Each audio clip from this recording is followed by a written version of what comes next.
This question asks, could my 2-year-old poodle be experiencing some kind of depression?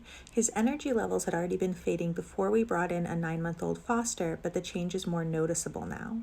They go on to say that the foster tends to be more dominating and pushy, and the poodle is walking on eggshells around that dog, but is also moving more slowly, isn't interested in games like Flirt Pull or Find It like they used to be, and really just seems to want to watch bunnies and other animals. So my first concern here would be that something is going on with the dog's physical health.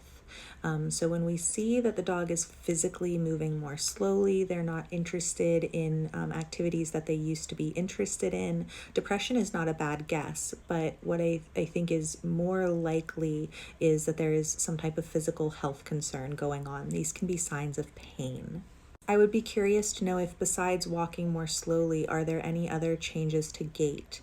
Are we seeing changes in appetite? Are we seeing changes to sleep, including where the dog prefers to lay down or rest? Are we seeing licking at the body? Are we seeing yawning? Are we seeing changes in how the dog climbs onto furniture?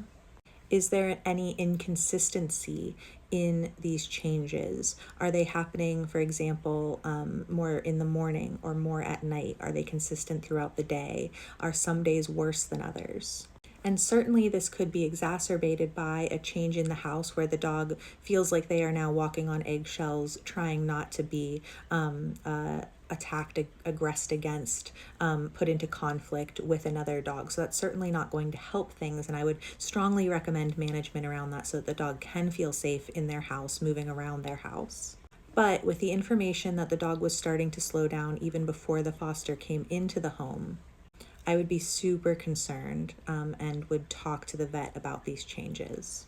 In the Google document, in our link tree, we have a section called Pain in Dogs, and there are some really great resources under there, including some resources on some of the different ways we can go about investigating pain. I'll also add this video to our Pain in Dogs playlist, and there are some more videos in that playlist on the same topic.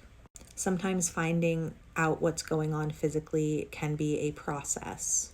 But when we're seeing such an acute change, something that came on in the grand scheme of things really suddenly, that's definitely something that we want to investigate thoroughly. The vet may want to start with some blood work and an exam, and then go from there.